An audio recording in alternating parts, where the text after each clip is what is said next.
Slack, you fucking moron!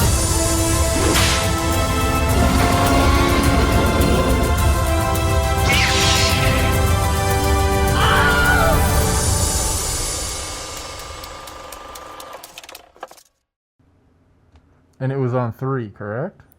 We'll do the call and response. I say scream, then you scream. Scream. Is that good? That'll be good enough for me. Okay, you ready? You should go down. You should go down. That's what she said. That's actually a good one, though. It is. It is. I'll let you know when I can't see you, because I can... unless you want partially in frame. Okay, ready? Ah! That's right. Welcome to Scream Share, a movie podcast about screaming, because we are starting our Scream franchise-focused series. And this is the first one. We've already done this before in the first season/era of the show, but now we're doing it again to kick off doing all of them. My name's Adam, and I'm joined by I don't see anybody. I don't see anybody there. When do I come up? When do I come up? When it feels right. I guess I'll leave that up to you. I thought that was a good moment, but we'll find another one. Everybody, welcome back to the show. I have the mask. He's got the mask and a knife. That did not go how I pictured it in my brain when you pitched the bit. It's got blood in it. It does. Real blood, too. Well, it's probably corn syrup. Just like Billy said in the movie. No, I made sure... Hold on. This is. Can you see all right? Hold on. Oh, fuck. Hold on. I'm not moving on until this is figured out. For audio listeners, it's probably best you didn't know, actually. There we go. I made sure they put real pig's blood in it. Oh, good.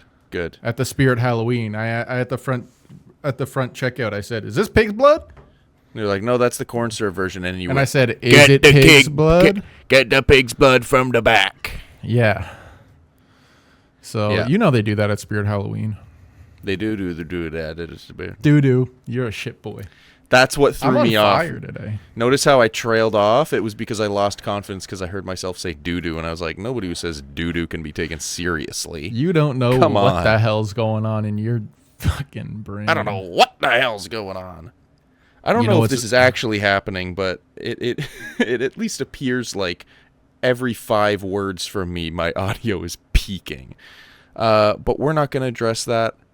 No, that seems like an Adam later problem. Yeah, it does. Welcome, everybody, to... Did you like how I said Scream Share? Because I think we did that for Halloween last year, too. I'm not sure I get it, but...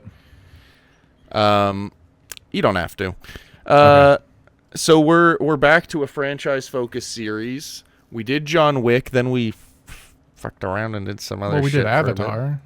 And then we did Avatar. And we did some random year wrap-up stuff, which actually I enjoyed. Yeah. Got a lot of heat for my list.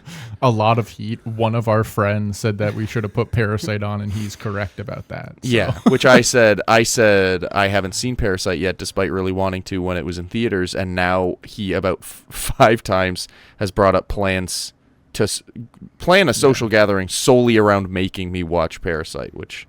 But honestly, I keep telling him, you for. hate things related to Asia and culture and Asian culture and things of the sort. Where'd you get that? I try to make you watch K-pop Demon Hunters. You say you hate it. You say it's bad. Did we do Freaky Friday? What happened? What's happening? I don't know, man. I think I'm just feeling the spirit of Halloween today. Yeah, man. And it's a good time for it, mid to late January. And we're going to be doing Scream movies through February and March because they decided to make so many of them. Literally 5 feet of snow on my driveway. Yeah. And Yeah. That's the kind of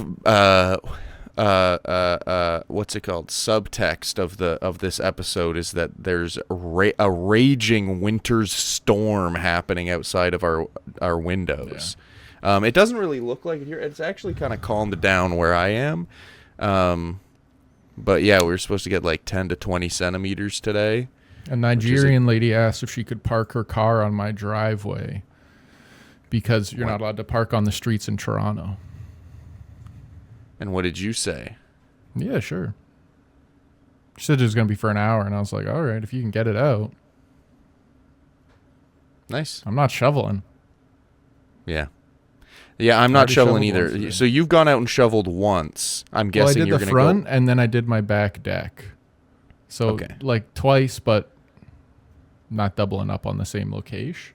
I was going to go out again tonight, but then the lady parked. Well, and then I said, you know, it'll give me an excuse to go in a little later tomorrow if they even make us go in tomorrow. Yeah. 'Cause my job is not essential. And then also gives me an excuse to shower because I was stinky after I shoveled. Ugh. Yeah. That's a little thing. There's a little musical chairs you got to play when there's snow outside that you got to shovel. Where it's like, okay, I got to go shovel. I feel really stinky and gross right now, so the last thing I want to do is go shovel a driveway.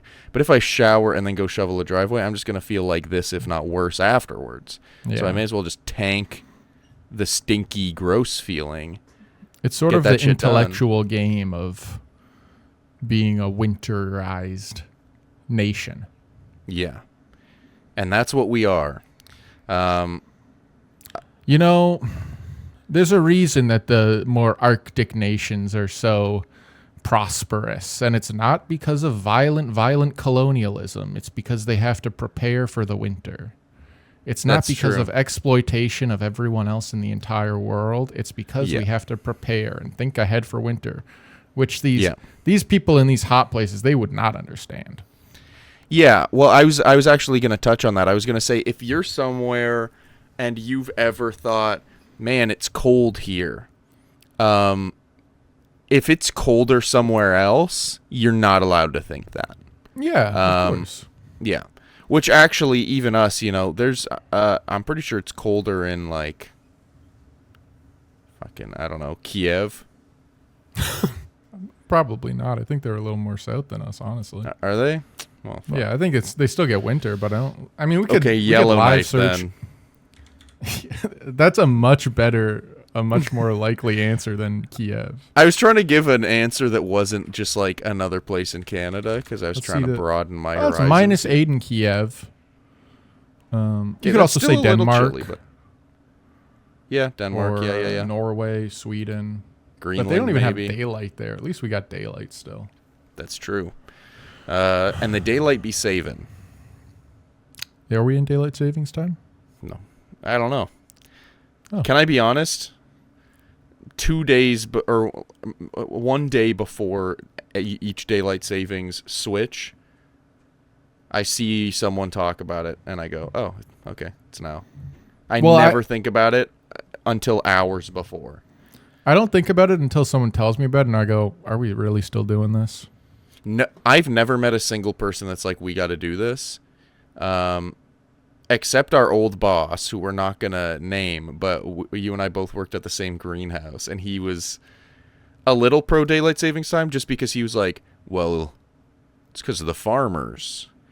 And it's like, well, yeah, the daylight savings time was kind of put in place so that the farmers could still fucking see. But now they have something called your schedule.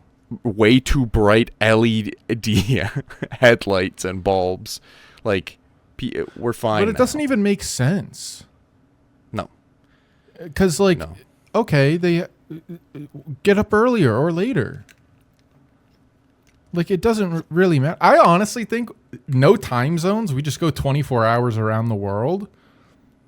Why does my job have to go from 9 to 5? Why couldn't it be from, like, whatever, like, noon to whatever? Or from dusk till dawn, or back the other way, from dawn till dusk. I mean, it's just time. The number of the time doesn't mean anything. It's just a way to measure where the sun is. Yeah, time zones, I understand why, but I've always kind of been like, I think it's for structure and uniformity, but It's for like, controlling the masses. We're a bunch of sheep. You're right.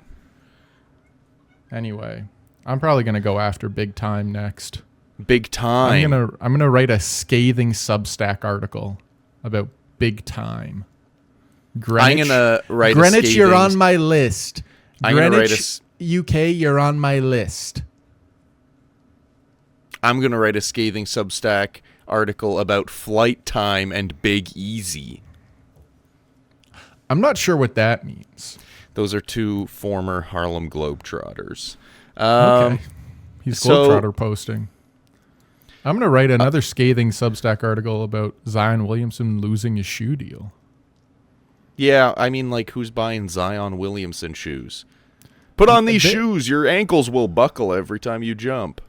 I don't think there's ever been, maybe aside from Shaq because his shoes were cheap, but there's never been a non-guard who has sold shoes well. Yeah, Shaq. Like, who's but buying even the he Pau did it weird. He did it Gasols? through Walmart to, like, make them affordable and shit. Yeah. So, Like, like, that's it's the not only even- reason. I'm trying to think. Is there no, like... Like, some people probably bought, like, Chris Bosh shoes, but not on purpose. I think I accidentally bought Pau Gasol shoes in grade 9. Okay. That's Because they're like, oh, you're fair. big. These shoes are for big guy. I was like, okay. big guy. Big guy. Big But it's guy. like, Big even guy. I don't think people like SpongeBob. buy LeBrons. Maybe Durant. I think people like Durant shoes. Yeah, Durant. Yeah, but even he's like a wing He's- that can play guard. You could is, put him like, at kinda shooting his whole guard if you thing. have to. Yeah. I think He's he just has 7 the feet shooting tall. guard tag in fantasy. So, like, there you go. Wow. Yeah, I'm That's trying to think big of, like, a news. center or, like, a power forward who has, like, Um, Wemby. But he hasn't really come out with He a hasn't really signature sold shoe his yet, I shoes don't think. yet. But I feel even like then, he'll I probably don't- be the one. I don't know if they're going to sell that well. Because he's not American. And also, basketball, there are very few non-Americans that sell shoes well. That's true. Yeah, but he's got a good logo. Yeah, I think Wemby will be the one to kind of break through that, personally. it just has to look good. And Yeah. most basketball shoes look like shit these days. It's They true. are so complicated. They're like, Can I be honest? What are- Sometimes I'll even see a shoe be revealed, and I'll be like, ooh. And then I'll look at comments about it, and people are like, that's fire, not gonna lie. And I'm like, is it? every Looks like, basketball shoe looks like a Dan Flash's shirt. I genuinely feel like the Jordan 1s, I don't know if the Jordan 1s are Like the the first good- ever Jordans or not. The but like, shoe you think of with Michael Jordan. yeah, those are when shoes, like basketball shoes, peaked, I think. And that was like, it was like that, and then, or Converse, and then that, and then it's like, okay, we figured it out. I do like Converse, not make but they're any not money. really basketball shoes anymore. They Does were. anybody have a Converse deal? Oh, there is one guy, and it's kind of a weird guy. Because I would do it. Anytime I play 2K and they're like, who do you want? I choose Converse. I know Larry there's Bird. there's like one guy, and it's kind of weird. Shea has a Shea has a deal. Converse deal. That's kind of Yeah. cool. That's pretty cool, actually. Yeah. SGA, baby. That's pretty sick. Okay, I've got 3 things for you. Okay. I am on Parks and Rec. Yes, I was kind of just starting it when we recorded last time. Guess what season I'm on? And there's 7 total seasons. I'd say you're probably end of 5, beginning of 6. Midway through 6. Good guess. You watch shows at the speed of It's just because I have them Michael on in the Phelps. background all the time. Yeah, you're not really watching. You're kind of like, Well, I'm also not watching a show where it's like, if you don't pay attention, you're going to miss something. and you've Like seen it before. Yeah, for the most part. I think I stopped around where I am now. Because at the end of season 2, once they get like Ben and Chris, Rob Lowe and Adam Scott in, it starts to find its legs. And then like season 5, it gets weird and it becomes way too like character emotional focused and not very funny. And we're kind of still going down that lane now. They fell into the comedy film a little bit trap. Well, it's kind of Like season 8 shit, of The now we gotta wrap Office. this up. Yeah. It's like season 8 of The Office where they like don't really know what to do. Or like you're kind of spinning your tires and like now Leslie's back at her old job and like I don't know. You can only make fun of Jerry so much. Yeah. Or I guess Larry now. And then Andy turns into Star-Lord for a little while and he's not very funny and he's like ripped. Yeah. And then they start just having like Joe Biden and John McCain and like politicians and celebrities in the show, which is like very strange thinking about it now. Yeah. How it's like Would not happen now. Their main character is like someone who loves the government and thinks it is incredible and can do amazing things. Yeah. Which makes sense like in pre-Trump. Well, it makes I sense think it now ends too. 27. It's just a very optimist perspective to be like, I want to be a part of the government because the government can do great things, and I want to do great things through the government. It's just unfortunately that doesn't traditionally happen. I mean, not to get Zoran pilled, but like the fact that everyone was like, Zoran Mamdani is promising a bunch of shit that the government can't do. The government can't do that. And then like 6 days in, he's like, free childcare to all of New York. And everyone's like, Hey. oh, fuck, he did it. He just did that. And it was like, yeah.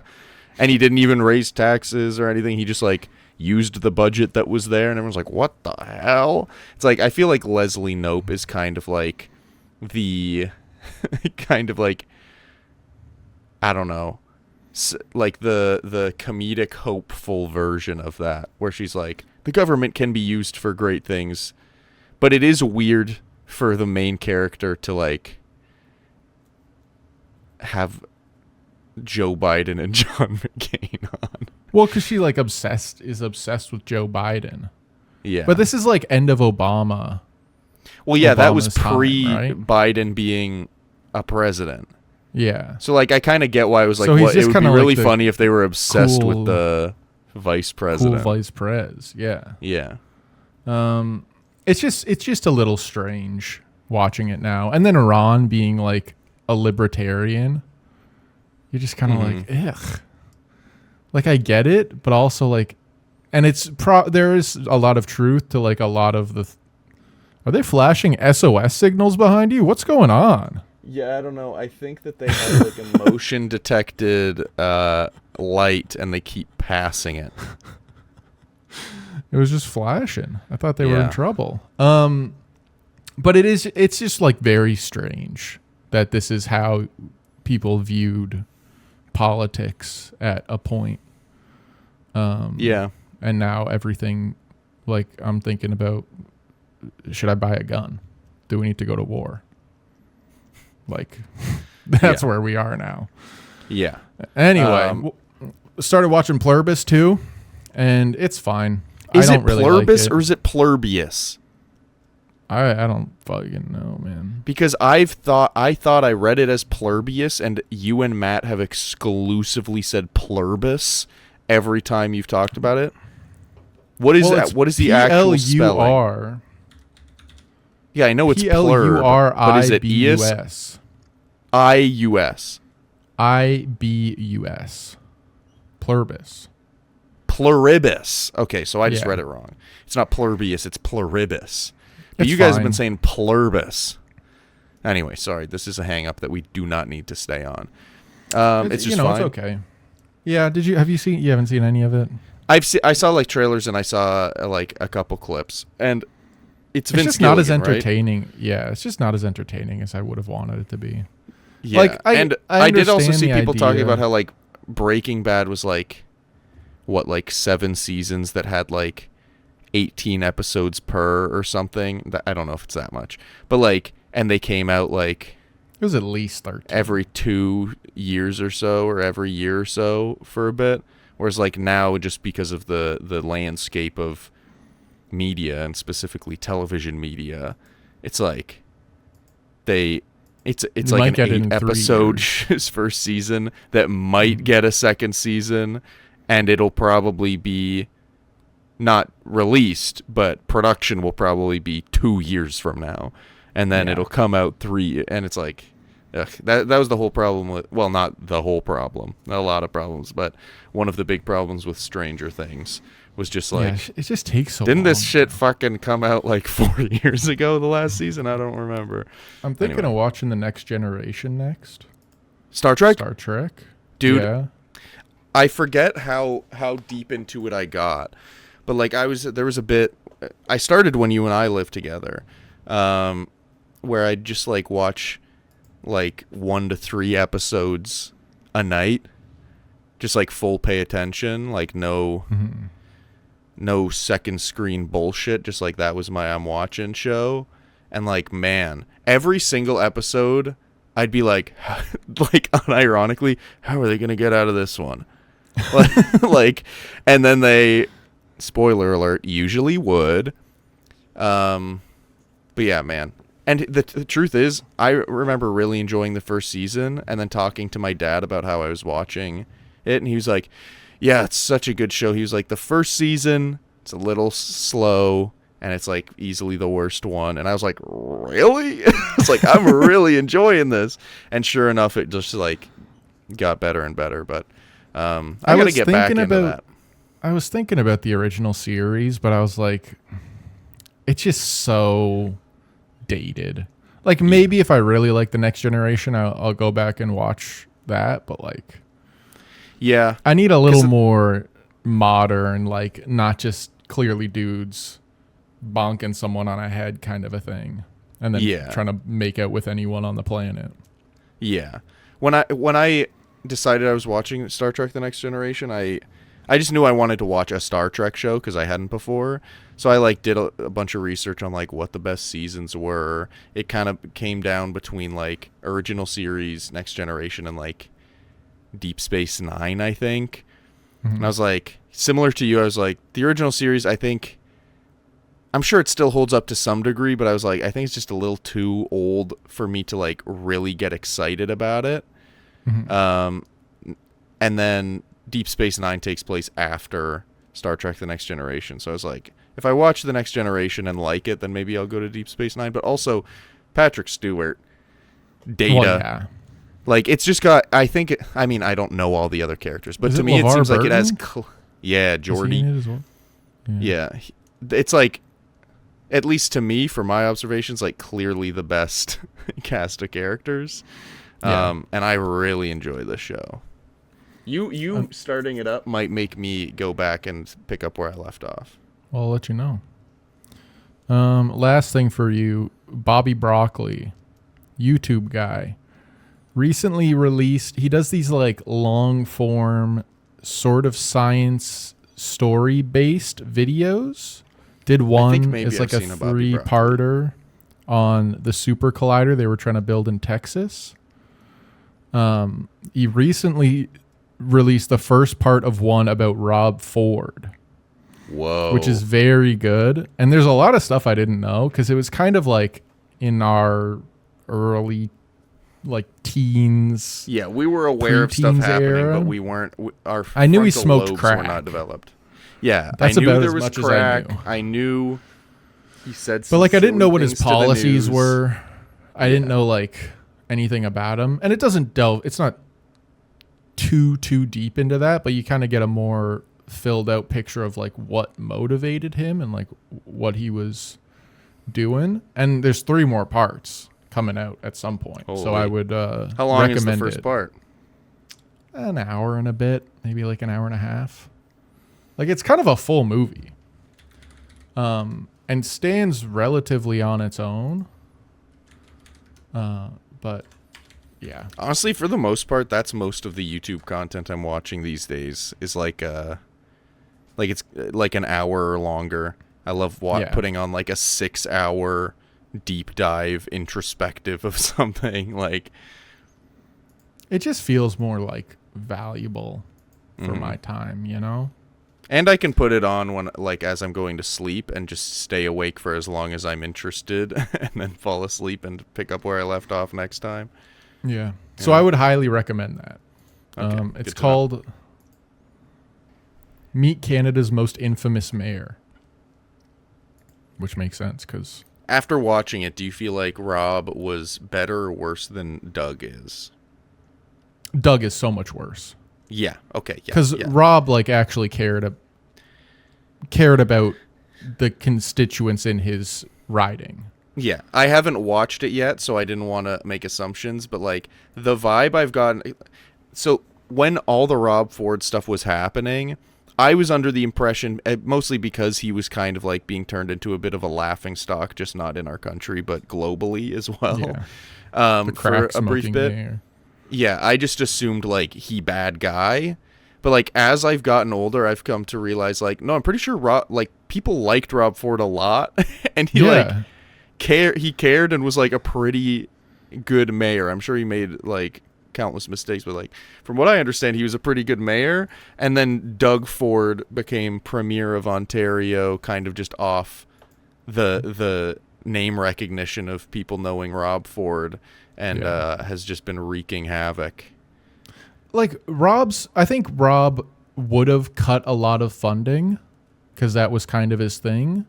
But he was also like, I don't think taxpayers should be paying for these politicians to have free zoo access passes and free passes to the X and like this massive list of perks where it's just like, I'm paying for this fucking guy to go for free to the CNE? Like, why? Which cut forward to now and his brother is like getting rid of like the fucking Ontario place and the Ontario like science museum and turning them into like prestige like spas for the elite class that are all his like buddies who are paying him. Anyway, it's all just shit like that. So like I said, like, even though Rob Ford obviously had flaws, and I'm sure I would disagree with him on multiple things, but at least it seemed like he cared, whereas Doug does not. Well, there's also stories of Rob like giving out his personal number to people, and then they will call him, and if they don't answer, he'll call them back. Yeah, and like if they have an issue, he'll come and mediate it. Like there was one story in the documentary where he's like, someone called him because they were having a dispute with their neighbor over a pile of dirt, and Rob mediated the dispute between the two people. I do feel like that's a situation where, like, if I was arguing with my neighbor and, like, not even the mayor, not even the MP, but if my MPP showed up and was like, guys, I'm just here to make sure this is figured out, I feel like both of us would be like, okay, well, then we got to get it figured out. Our MPP is here. And you'd be like, oh, cool, I actually see my MPP. I've been seeing what Olivia's posting about about our MP. Your person. Yeah, because don't want to get into too much detail as to not give away my specific region. But it's just the classic thing of the conservative person getting the power and then completely disconnecting not doing shit from the community. Yeah. Not to say that Rob wasn't not even conservative, disconnecting. The big thing that people have an issue with is that the conservative MP that won by less than 0.1%, because people don't know how strategic voting works and split the vote between Liberal and Green, in our riding at least. And then the Conservative won because the vote was split. Doesn't even live in the region is the main issue people have, is that and hasn't done anything. Our old MP we'd see like at community events all the time, and like nobody has seen her at all. Anyway, I'd love to talk to you about this off pod so I can get more more specific. But it seemed like a genuine good guy, and now it's just like and the thing is he didn't win, and he's still been heavily involved in the community. Yeah, of course. Because he actually cares. Anyway, it's one of those things where it kind of just like broadened my horizon as to like who this guy was, aside from just smoking crack. Yeah, which I talking guess about still is Rob essential. Ford here. Yeah, Rob Ford, and then also maybe Billy in Scream, because he's a bit of a psychopath. Let's talk about the movie now, if you're ready for it. I was like, who's Billy in Scree? You said Billy in Scream. Yeah, so Scream. Yeah. So this movie came out in 1984. That's not true. 1997, was it? 96. 1996? 96? 1996. 1996 it came out. Uno 99 cease. Dude, if you can't say that you... Okay, Calder and I were at a social gathering recently. Okay. We were at a bachelor party for our friend Matt, who we mentioned. And in the middle of the party, everyone's gathering around. I think we were playing Smash Bros or something. Brother pulls out his Duolingo and starts saying biblioteca or What did I start saying? You don't even know. He was saying like simple sentences that were just like, well, I want to go to the library or something like that. And then you were just yelling it into the app.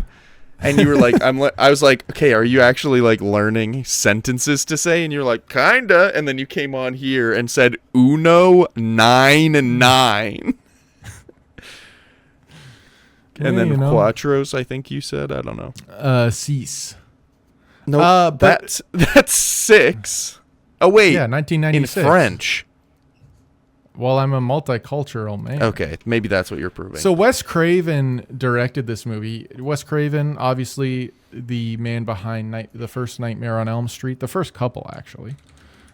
Which there's a little call to in this. Yeah, he's standing. That's actually him, standing in the janitor's spot doing his little mopping.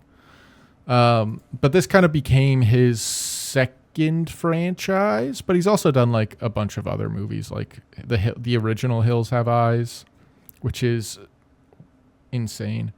Red Eye, you watch that one with Rachel McAdams and Cillian Murphy? A little fun but bad. But he did like a fair amount of the Nightmare movies. Did a lot of other stuff. He's kind of a journeyman, I guess. More than like an auteur. But still Which is very funny that he like is responsible for one of the classic horror series when this movie is very much like an homage to that. Yeah. So like it would be like if George Lucas made a science fiction movie that paid a lot of respect and homage to like Star Wars. It'd be like you did that. Prequels. Got him. But yeah, it's kind of fun. I feel like full disclosure just for this whole series, I'm not a horror movie guy. And I never really have been. There's been a few exceptions, but the exceptions haven't really been traditional horror.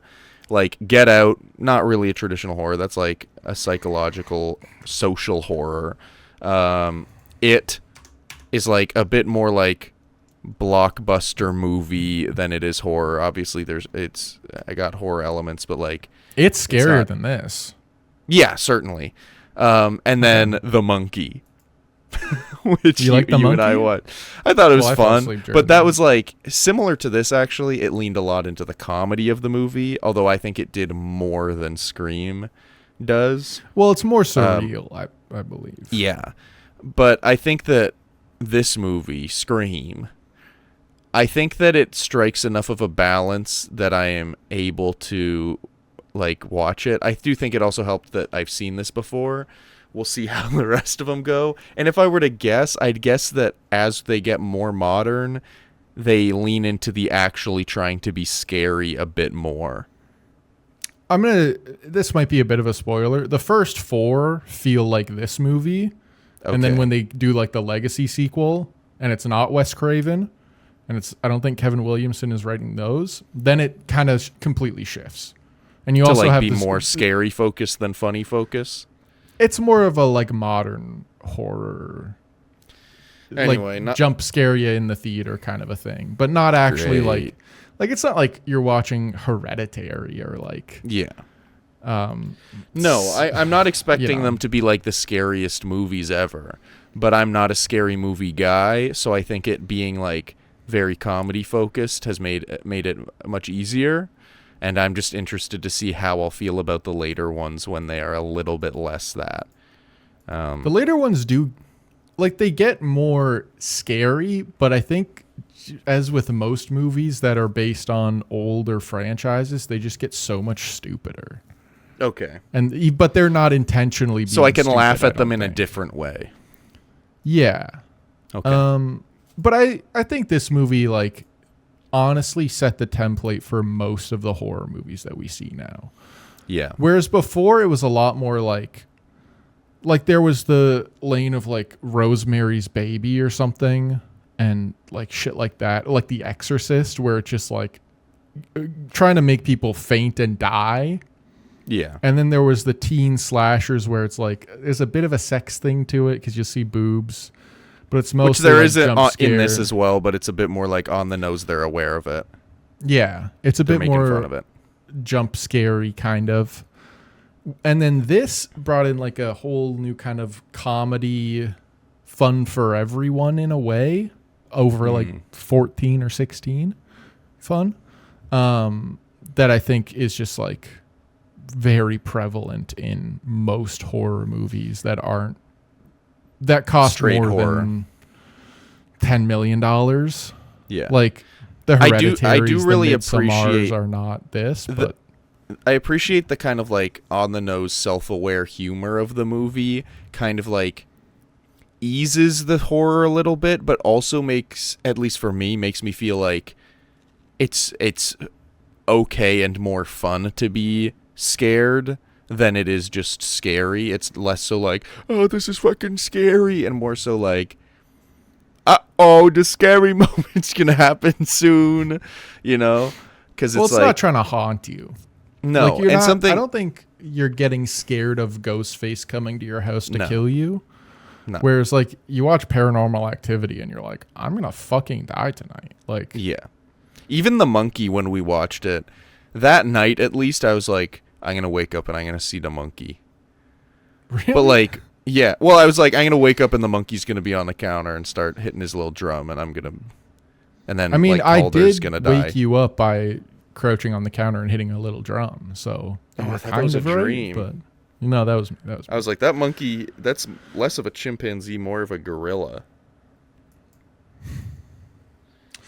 And now Sorry. here's the other thing is, like, the way you act has consequences. Yeah, you're right. Can I be honest? Even before I said it, I was like, I don't need to say this. And then I was like, but I've already started talking. Now, here's another interesting thing. Okay. You know how Drew Barrymore's at the beginning? We start with the sort of like Yes. get you pulled in cold open thing with Drew Barrymore, which is fun. And honestly, probably scarier if you haven't seen Scary Movie. Whereas I'm watching it and I'm like, oh yeah, like when he stabs her, like her breast implant comes out kind of a thing. Oh, yeah. Which happens yeah. in Scary Movie, obviously. Which we should do at some point. Maybe. You and I think There you is- and I have watched it before. Years ago, Have we we? watched it. Yeah. I don't remember that. I probably fell asleep. Yep, But Ghostface certainly. has a white mask and uses a knife, much like a young man named Michael Myers from the Halloween Which they do franchise, which I never really thought reference about that. until now. Yeah. Very Um, different vibes. Michael Myers is very much like fucking like a brick shit house who's Yeah. like walking towards you, whereas like Ghostface feels very like he pops up and then runs at you. Like it's very Well, the different kind of interesting thing vibes of with- scary. Ghostface kind of changes in the movies because it's a Who's different behind the person for mask most part. changes. Yeah. So in this one, like, he's very athletic. Not to say that he's not in the other ones, but like he feels like a in shape teenage guy. Yeah. But because he's athletic, but also quite uncoordinated. Which, by the way, I couldn't really for this one because I'd seen this one before. But for all of the rest of them, I'm going to, in my notes, like keep track of who I think Ghostface is, to That's see kinda if fun. I'm right. And I'm going to be honest about it. Because I think when we watched this one the first time, I thought that I did think it was a double killer, but I thought it was Stu and Tatum. I Oh. think, if I'm remembering correctly. And then Tatum gets fucking crunched in the garage door, and I was like, wait. And then I also didn't think it was Stu, because I was like, well, Stu wouldn't kill Tatum. But then it's like, well, that was probably the Billy kill, and also I don't think Stu cares that much. Yeah. I will say, watching this one for a second time, it's like so clear that it's Billy. There's a couple moments where it feels like, oh, that's hinting that it's Stu, but Stu's also just crazy, so you can just read it as him being crazy. But like, there's so many moments where it's like the Tatum kill happens, and then immediately after, Billy, like, panting and sweating, comes to the front door and is like it's so clear that he just did that. Like, Yeah. there's probably No, like it's- 5 or 6 moments like that. But it's not subtle at all. no, but Once you know who it but it's was. like so obvious that it's him that you're like, there's no way it's him. But I think that's another thing I appreciate about this movie, is it feels like I've seen so many, like, we're setting up for this jump scare to happen or this killer to pop up here, but it's a fake out. And actually it happens here. Oh, it's a double fake out. Blah, blah. Whereas in this movie, a lot of the time, when you think Ghostface is going to show up and do something, he does. Like, it's pretty predictable when he's going to show up, but it doesn't remove the fear, because you're like the Tatum one, for example. She's in the garage getting beers, and like, Ghostface is going to show up there. Like, it's pretty clearly like signaled that that's going to happen, but it's still scary when he shows up, because you're like, Tatum can't get out, and he's gonna kill her, right? I pissed myself during that one for sure. Yeah. And then this. Well, you were kind of pissing throughout the. Yeah. I watched it on the toilet. But this one also sets up a new wave for the legacy horror franchises as well. Like, you get this is successful, but then you get like the I Know What You Did Last Summers, you get the Scream 2s, you get Urban Legend, Final Destination, which I think would also be another fun one for us to do, because it's like so stupid. Yeah. It's so dumb. The Faculty with Jon Stewart, Jeepers Creepers with Justin Long.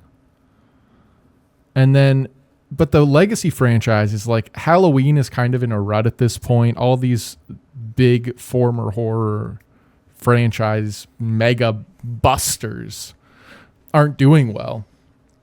So then Halloween does like a weird sort of meta movie called H2O, which is like sort of a reality show, and it's got like some rappers in it, and Jamie Lee Curtis is in it. Let me figure out.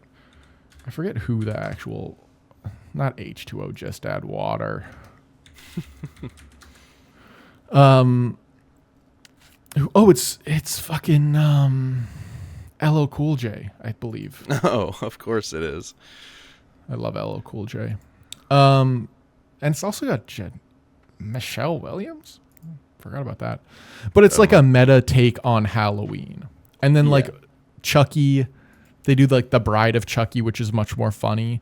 But then they also start slamming things together because it's like more meta. So there's like the Freddy vs. Jason stuff. There's the Alien vs. Predator stuff, which all of it kind of takes on this more lighthearted. You're going to get some jump scares, but it's still going to be kind of But fun. we're just having and fun. we know it's silly. Yeah. Yeah. Like, we know, like, oh, it's so dumb that Freddy's fighting Jason. But you go in, you get, you go, and then you leave. Yeah. So this, like, really changed everything, and we're still kind of seeing the effects of that now. I think we're, honestly, in the last, like, 5 years, we've become much more hereditary pilled in terms of horror movies, where it's like, I do think much there was a deeper- resurgence of horror movies, like probably like within 5-10 years of like a lot more like low budget shit being made. But and they're, yeah, like, I feel like demonic, and they're yeah, violent, and based on trauma and a very thin allegory for trauma. Mm-hmm. Like Talk to Me is one of these. Where, do you know Talk to Me? It's the one where there's like the hand, and you grab the hand, and then you like go to the spirit realm, but it like makes you high. And basically, like, it's an allegory for like drug use and addiction and like all this shit. And it's just like, okay, I get it. We're kind of at a point where I'm annoyed with that. I think a fair amount of other people are kind of annoyed with this like trauma porny, hyper graphic stuff. It's one of those things. This is a classic Hollywood thing of like, there's a place for that kind of movie, but like making it all that, which like that's just Hollywood following trends, which is just annoying. Yeah.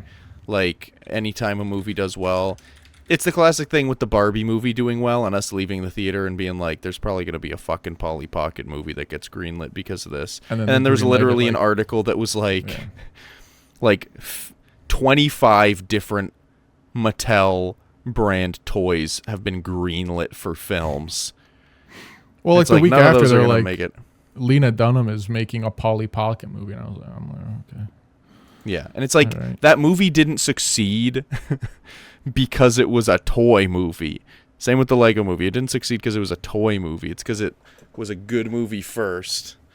But it kind of feels similar with a lot of genres and with horror as well, where it's like horror specifically, as someone who's not like super in it, just as an outside observer, it feels like horror kind of just like tends to follow whatever the latest hot thing was.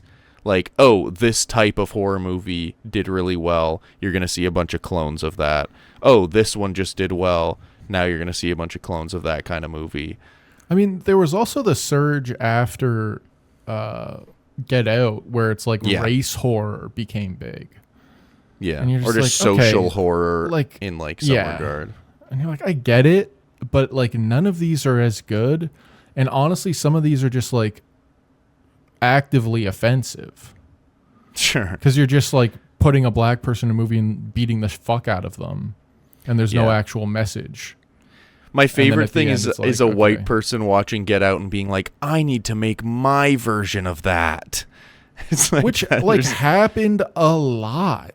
Yeah. It's like, there's not a your version of that, buddy. Sorry to say. And sorry to say. Like, I always think when the new good horror movie comes out, or one that sort of like does well comes out, like Weapons. Mm-hmm. I'm like, there's no way you can copy that, because it's such a unique perspective, but they're going to find a way. People will try. Yeah, they will try. They're going to find a way. So, we're not really talking about Scream. I don't know. That's okay. Let's just go from the beginning for a minute. Okay. I think, first of all, Reese... I wrote down Reese Witherspoon. Yeah, you wish. I bet you wish that. I do get those. She was in Can Fear I be at this time. I get these two mixed up often. That's my bad. They're Drew Barrymore is like really good. Reese Witherspoon, Carrie Underwood, Drew Barrymore, and Kelly Clarkson, Kate Hudson, and Kelly Clarkson. They're all the same. They're the same woman. Anyway, Drew Barrymore's very good in the beginning. You told me on the last time we did Scream that it was kind of like marketed like she was the main girl in the movie, which I kind of love. Yeah, I kind of love that she just kind of comes in, sets the tone, and leaves, and does a very good job. The whole intro sequence is very good for setting the stakes and like setting up how silly it is, while also being like, but this guy's not fucking around. Like It'll just fucking kill. Her run away, and she sees her boyfriend and comes to a complete stop. Yeah. And then she like turns the corner, sees the car, comes to another complete stop. And then it's like, run. Yeah. Which like is kind of exactly what Sydney makes fun of later when she's on the phone with him the first time. When she's like, oh, I think all the girls in horror movies are stupid. Like, they're always doing stupid shit when they should just go out the front door. And Sydney is, like, far better in that regard. at making the right choice. But a lot of the criticisms she has are in direct contrast or are directly like related to how Drew Barrymore behaved. Drew and her character didn't do horrible, but like, I mean, no, but she acted how every horror movie victim, I guess, acts. Mm-hmm. And you even see it because they're playing Halloween at the start, and they cut away to it a couple times where it's like, yeah, I get, like when you're watching Halloween, it's the first one. It's scary when Michael's going after Jamie Lee Curtis, but also it's like the guy doesn't go above a slightly brisk walk, and you've hid in a closet. So what are we doing? Like, what's the plan? And eventually she does poke him in the eye with the coat hanger. Sorry for the spoilers, but spoiler. You were gonna watch it. I know. Yeah. It's I do good. feel like generally the characters in this movie are a little smarter than actually really it's just Sydney, but even Sydney like once in a while makes a silly choice, but for the most part she's smart enough. I think they also think they're smarter than most normal characters, especially what's that fucking guy's name? Jamie Kennedy. I forget what his character's name is. Zert. That's not it. But yeah, that's it actually. It's Zorgon Nabustis. Nabustis is a really good. That sounds like an NBA last name. What was the Igiskauskas? He was like an old LeBron teammate. Yeah, there you go. Arvydas Igalskis? Yeah. Or Arvydas Sabonis. Domantas Sabonis' father is Arvydas. Zydrunas Ilgauskas. Yeah, that's who I was. Big old bald motherfucker. Kind of looks like you in a way, but thanks, buddy. So is that what was I gonna say? Oh yeah, career averages of 13 points, 7 rebounds, and 1 assist. Everybody in the movie is like kind of obsessed with horror movies to some degree, some more than others.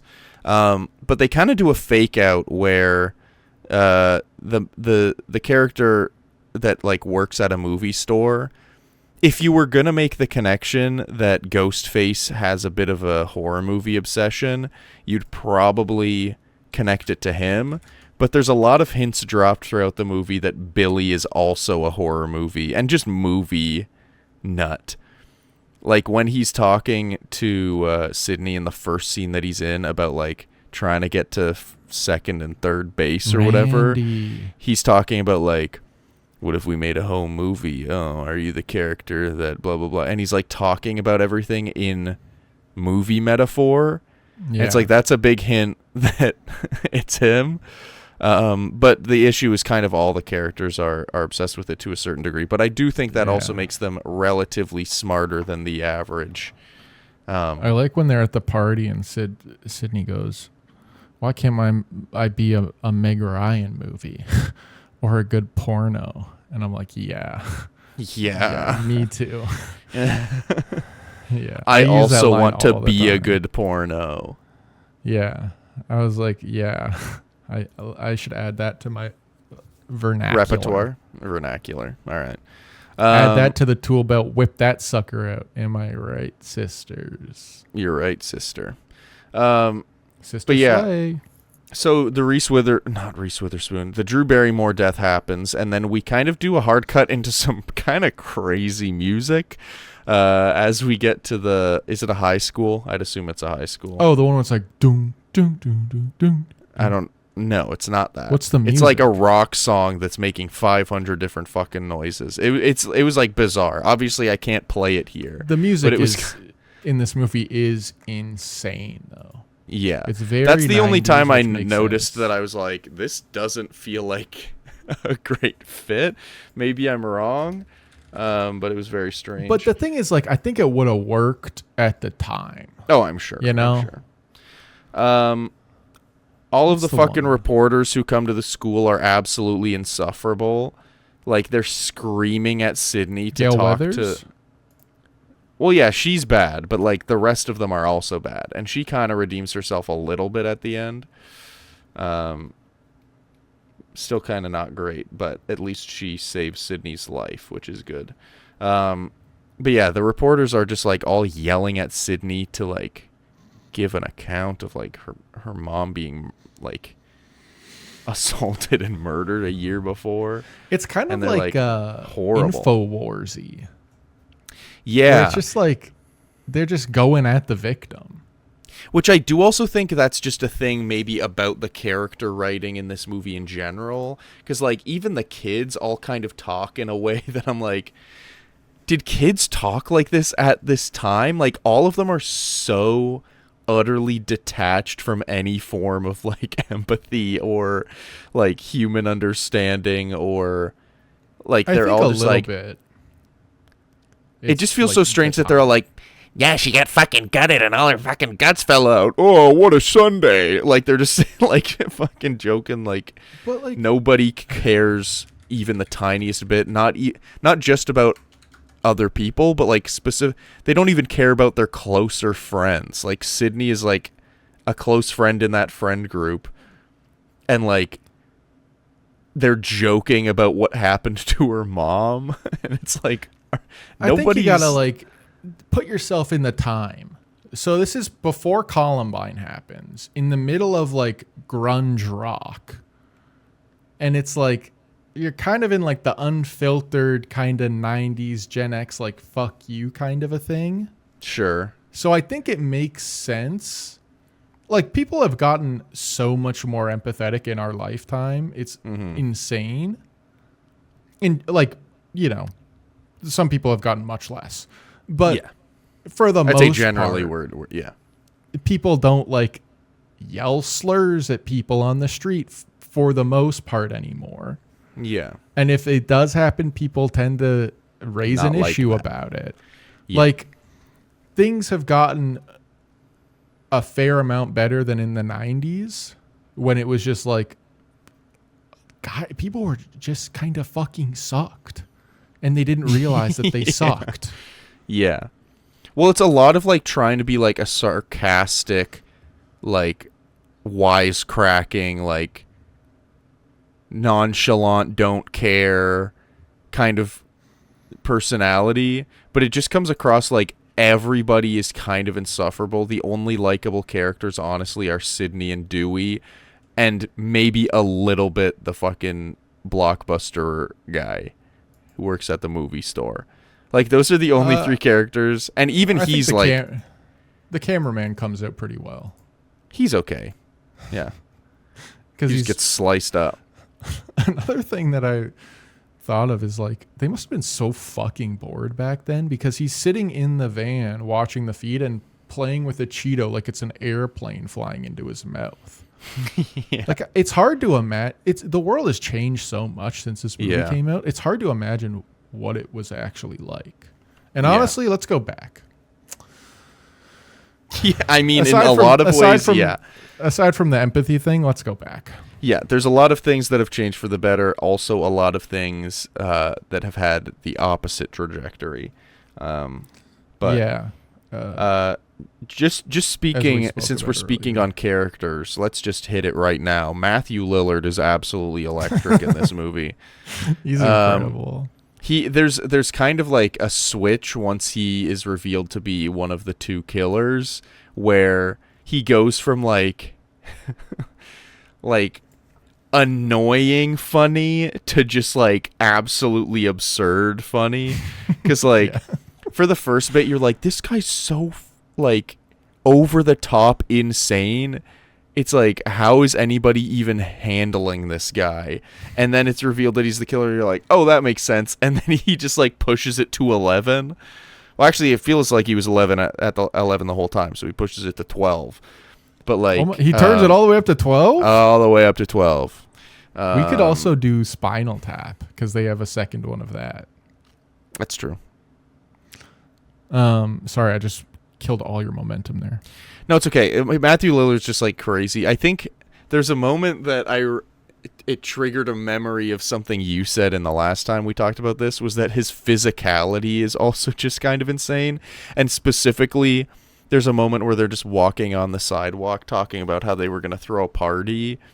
and then Matthew Lillard literally like picks up Tatum's actress and like very casually as they're walking, just like hurls her around his shoulder, around his neck, holds her upside down, flips her around, and it's like so easy for him. And it's like obviously crazy.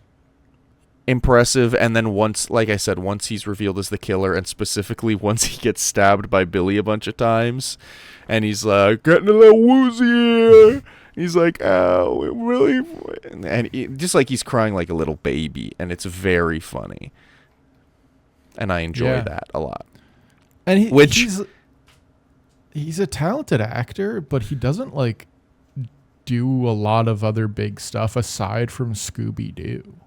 Yeah, Scooby-Doo. He was in the Five Nights at Freddy's movie. Yeah. And then Spinal Tap. But I'm looking at his IMDb. Well, he's not in Spinal Tap. I thought he was. No. He's in something. There was something I was looking up. Let me do a little goog here. But he gets stuck as playing Scooby-Doo for like ever. Like I'm looking at this, he's voicing Shaggy in most of the like straight to DVD animated movies. Yeah. I didn't even realize that. They did a puppet version of Scooby-Doo? What the hell? Scream 7 is the one coming out this year, right? Yeah. There's a movie that I looked up and saw that he was in that apparently people really, really liked him in. He's in like recently? I don't know if it was recently. I'm looking. Oh, Twin Peaks. Oh, like the show. Yeah. When the show came back. And apparently he was really good on that. I gotta watch that, man. I've tried a couple times, but I gotta get it. I gotta get it good. Get it down. I forget why. I think it's because he was like getting some similar kind of like shit as fucking Paul Dano was getting. Oh, where they're saying he's a bad actor? Yeah. Oh yeah, and I think someone came out and was like, he's absolutely incredible, and I loved working with him. It wasn't David Lynch. I mean, he seems like a genuinely nice guy for the most part.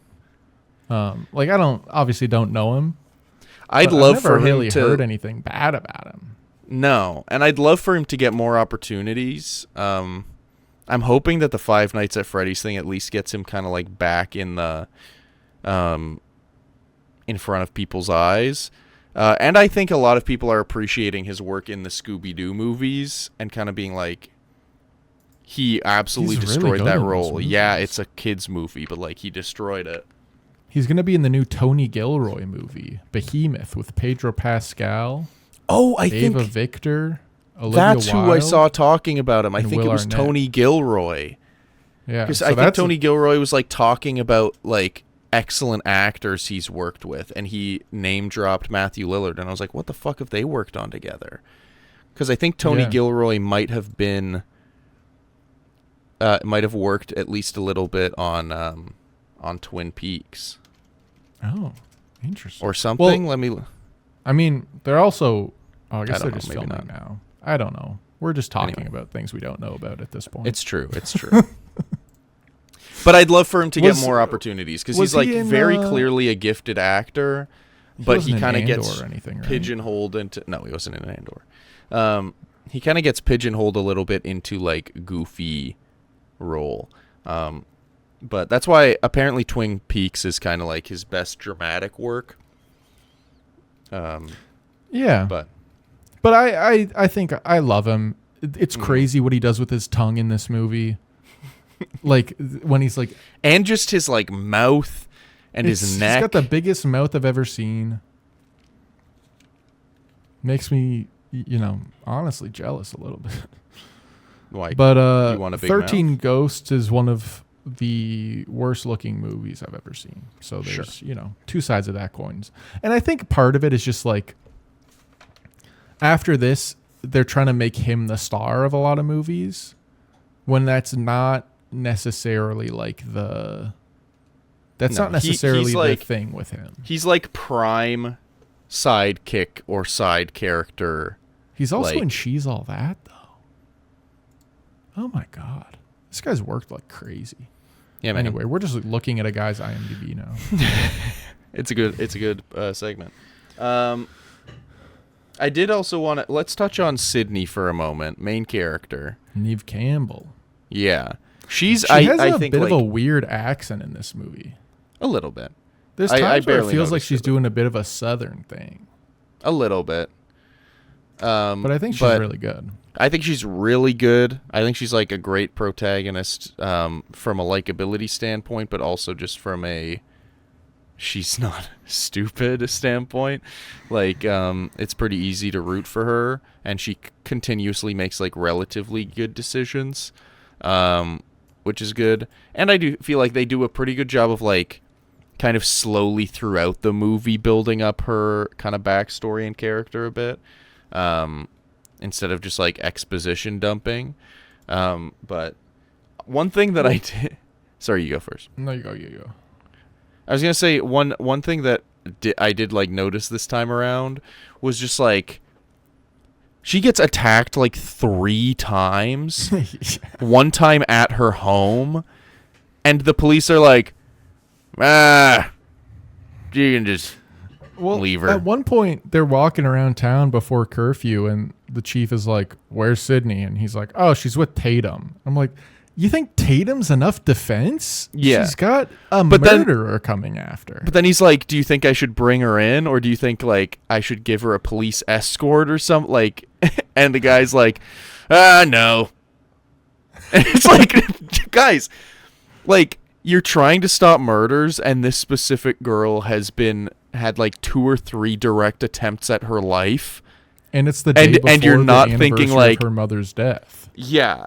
And you're not thinking, hey, maybe we should have more than just Dewey hanging out in the general vicinity of where she's at. Maybe instead we should have her, like, quarantined to a house and have that house fucking surrounded. Or just bring her in. She's probably going to be like, I don't want to. Which, like, can I be honest? I kind of blame Tatum for that. Because Sydney was at the police station, and then Tatum was like, we're getting out of here. And Dewey's like, Tatum, we have like a bunch of like she's got to stay here. We're like trying to keep her safe. And then he was like, "Okay, little cop boy," because they're like related.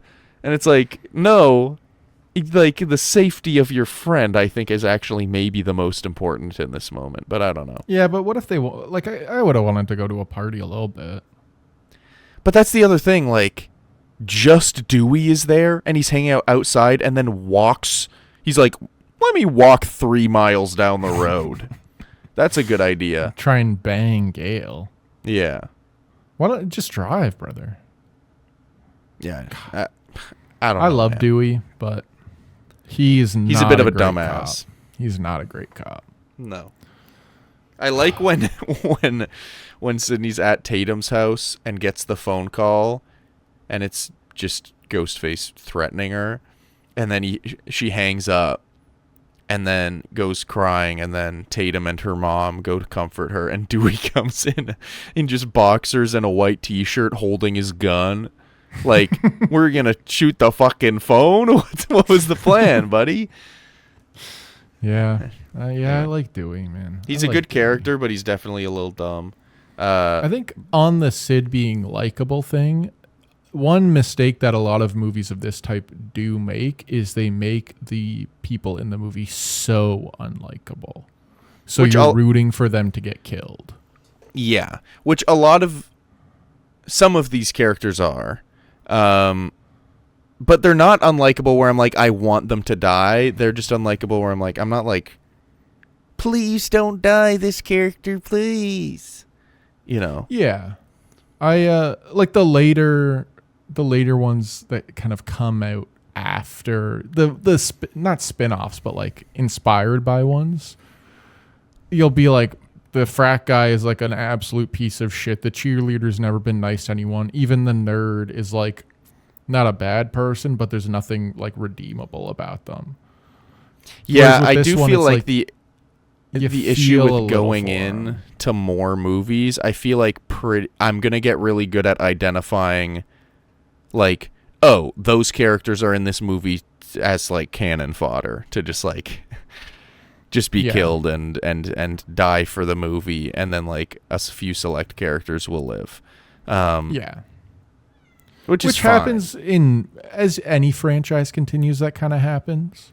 What? But Yeah, that's fine. Olivia's just feeding the cat, so you might hear some meow, pleading wow. meows in the background. Yeah, but you're used to mine, so it's fine. It's true. Um, There was I didn't make many notes for this movie just because I feel like generally We've seen it before. If you seen want it a more before. in-depth discussion of it, we have another episode on Scream, which I think we talked a lot more in depth specifics about on. it. Yeah. This one but we're just kind of, banging each other. We're just doing a little Yeah. right now. the last three notes I wrote were one, Billy's eyes are absolutely empty, especially like once we cross the halfway point of the movie. It's really the scene where like they're in the movie rental place and Billy and Stu kind of like make fun of and borderline threaten the other guy, Randy. That like Did you know Billy, that Billy's actor's name is Skeet? Yeah, Skeet Ulrich. Classic. That's crazy. Classic name. Skeet Amos Wood could be a good name. You're saying you want to marry him and for him to take your last name? A kid, probably, but it's okay. Okay. Name Oh, my child I see. Skeet. That's good. I don't know why. That makes more sense. I don't know why I assumed you wanted to take him on as your spouse. He would take my name though. Yes, certainly. Yeah, he especially at like past the movie rental place scene, like his eyes are just fully dead in every scene that he's in. Like specifically when he like embraces Sydney, and you like get the shot of him like over her shoulder, his eyes are just fully empty and dead. And that's kind of the point where I was like certain that he was the killer. And then he says, "What do I have to do to prove to you I'm not a killer?" And like the truth is, get killed by the guy, and then he does, kind of. Which is a good little twist, and young Skeet is quite good in the movie. Yes, he's very good. Yeah, he's very effective at being like an absolute creepy psycho, but also kind of playing it like endearing enough that you second guess it.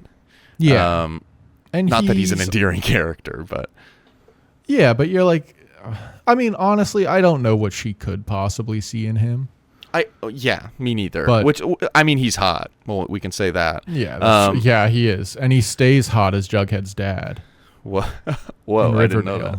That is, I didn't know Nicole that, but that's the least Sprouse? surprising thing I've ever heard. But it is kind of a thing of like, I forget what I was do going a to say. Riverdale podcast. No, man, we can't be doing that. Why? I don't want to watch Riverdale. So fun 10 fact, minutes actually, of throwback an to episode for 11th every grade, episode. Riverdale was about to come out, and I went to Calder, and I was like, "Hey, man, do you want to watch Riverdale together?" And he said, "Yes, I want to watch it together." Fast forward like a week, the show's come out, and I go, "Hey, you still want to watch Riverdale?" And he goes, "Oh, I've watched it already." And I'm like, "Oh, then I'm never watching Riverdale, probably." Yeah, and this is the classic Adam Cook persecution complex coming out. I like that. That's really good. But anyway, I this movie doesn't have a lot of like twists or fake outs. Like I was saying earlier, it's pretty straightforward with what happens. Like you think something's going to happen and then it does, for the most part.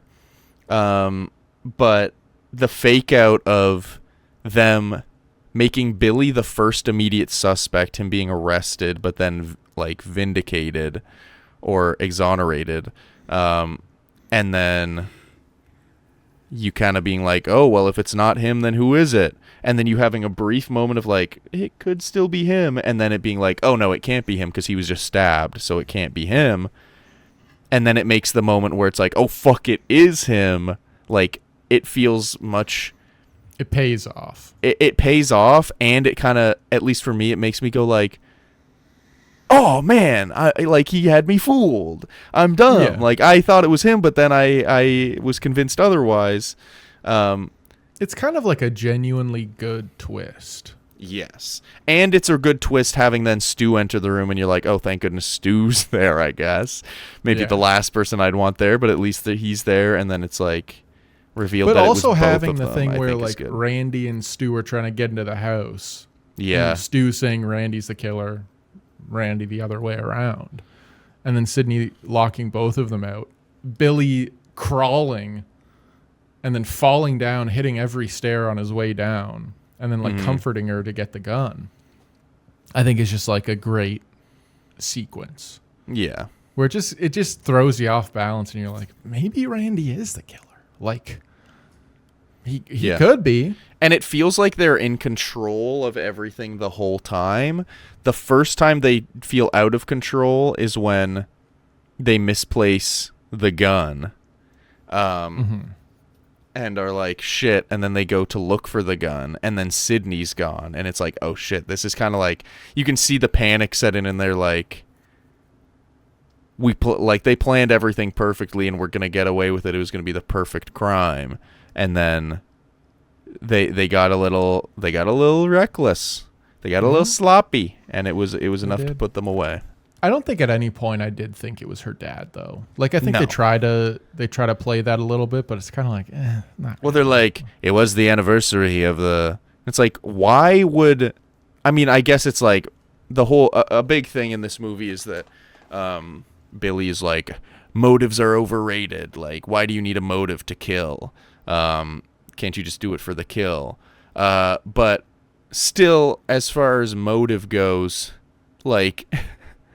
There wasn't really anything, like they tried to create a motive for Sydney's dad, but it's like it doesn't really hold up. Yeah, the motive is like it's a year since the death of his wife, so maybe he's going on a rampage, killing a bunch of kids. Like what? Yeah, like it doesn't really feel like it holds any weight. He would probably kill Cotton Weary if he's going to kill anyone. Yeah, the only point that I was like I obviously didn't consider it at all this viewing, but the first viewing, I think the only time I really considered it might be him was when they find his car.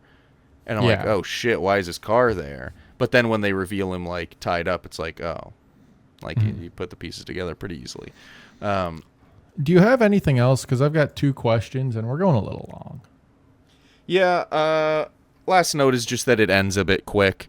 Like they kind of wrap it up where... I like that. I do like it. It was just something I noticed was that like Gail Weathers?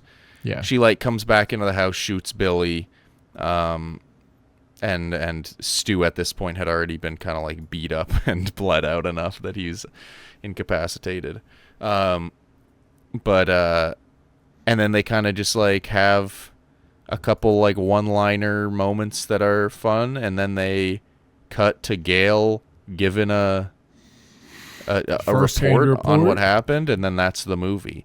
And I think it's kind of nice. I was expecting at least one more like even like 15-20 second scene of maybe like when Dewey's getting loaded into the fucking ambulance or whatever. Maybe like Sydney is there with Randy and she like says like thanks to Dewey, sorry about Tatum, and then I don't know, something happens where like the characters all just acknowledge what happened and then it goes on. But I like that it's not needed. Like, we're done. Let's end. We did it. Like everyone is dead who's dead. Assume whatever you want to assume. That's why I'm like, if there was anything added, it would like 15 seconds. That's all that it would have to be, and even as is, it's fine. All right, what were your things, and then we'll wrap up. Do you agree with this rating of your relationship? As you know how they talk at the beginning, Sydney's like, would you settle for PG-13? Then gives him a little flash. Would you agree with this rating for yours and my relationships? Mine, 14A. Yours, NC-17. Unrated. Whoa. You can bring in Olivia if you'd like, but I don't think she'd like. I don't know. I don't know if I've seen an NC-17 movie. it's hardcore. It's hardcore? Is that what you said? It's hardcore. Yeah. Let's see. Let's look up some NC-17. For me, I feel like it goes from 14A straight to R most of the time. Yeah, NC-17 is higher than R. Oh, okay. It's, Oh, you think yeah. I'm NC-17? All right. It's sorry, NC. Well, it replaced X-rated. Yeah. But yeah, it's used for like higher than R. Some examples. But for R, don't you have to be 18 or with a guardian? And then Did you watch NC-17? Blonde with Ana de Armas? No. Okay. NC-17 means like they don't play it in theaters pretty much. Okay. So it'll be like graphic violence. I can't really see anything on here that you might have seen. So you're saying your relationship is 14A. 14-year-olds can watch it. And you're saying my relationship cannot be seen. Yeah. I'll agree with that. Sure. I'll just agree with that. A Better Serbian than film? correcting you. That's a classic one. Showgirls. You ever watch Showgirls? No, but I know of it. And then my other question is, how are you feeling going into the rest of the Scream franchise? Do you know anything? I don't know anything. Actually, I do know. Is it Jenna Ortega or is it fucking Isabella Merced who's in one of the Screams? Jenna Ortega. Okay. I know that Jenna Ortega's in it, and I think or suspect that I don't think I know this. I think that I just suspect this based on like some things that I've seen but forgotten, that she's probably a ghost face at some point. Okay. That is the gist of what I know. Aside from, I know that they bring back some characters sometimes. Some makes more sense than others to do. Yeah. The classic horror thing where it's like, Yeah. oh, I didn't know that guy was still alive. I don't know how he can possibly still be alive. Yeah. But yeah, as far as how I'm feeling, I'm mostly nervous because, like I said, I'm not a horror movie guy.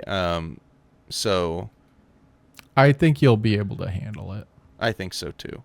And I won't be watching them alone at night. I'll be watching them probably alone during the day. What do you think this is, Bloody Mary? Like, what's happening? What?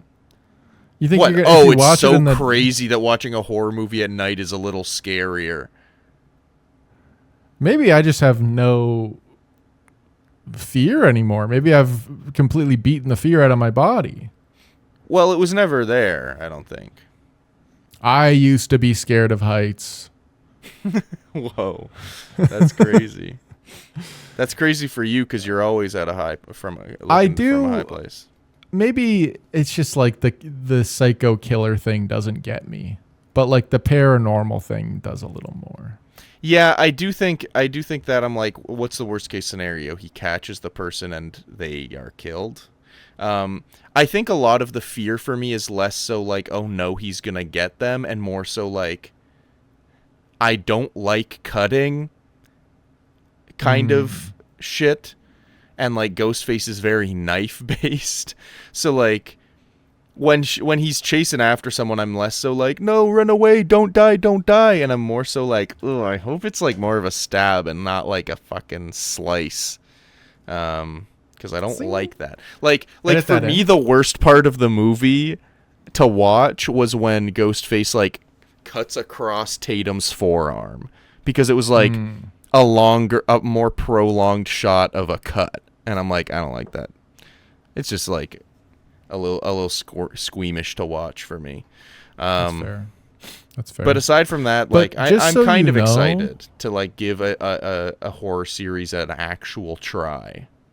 Just so you know, it is not real. Oh yeah. What? I thought this was documentary.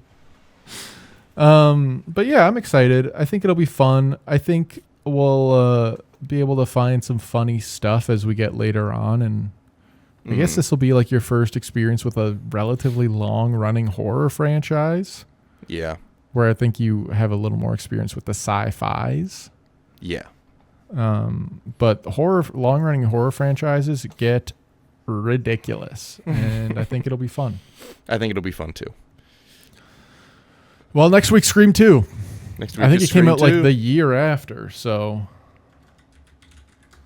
Without giving any spoilers, does this movie feel like a bit of a rush job? No, I don't think so. Let me Okay. see. Let me see when it actually came out. I have a vague memory of it coming. Yeah, it comes out the year after, and then Scream 3 is 2000. So 3 years after that. Okay. Not really. It's just kind of more of the same. But honestly, a little more fun. So I'm excited. Nice. Me too. And I hope that everybody at home is also excited to join us for the ride. Thanks, everybody, for listening to this episode of the podcast. We're excited to give you more of this. Thanks to everybody who listens. Feel free to give us a follow on whatever platform you listen to us on. And tell your friends that this is the greatest podcast you've ever listened to in your life. And I think that that's a good idea. by listening, you know that your soul has been redeemed and saved. And that by listening to this podcast, you have a special place in the kingdom of heaven. Wow. Fair enough. I'm not saying that's true. I'm saying you should tell the people, everybody listening should tell the people in their life that that's true. Because I think that might get us like maybe a couple more listeners. I don't know. All right, then. That's crazy. But we'll see how it goes. Good luck with that. I don't know. Are we going to watch the Scream TV show as well? No.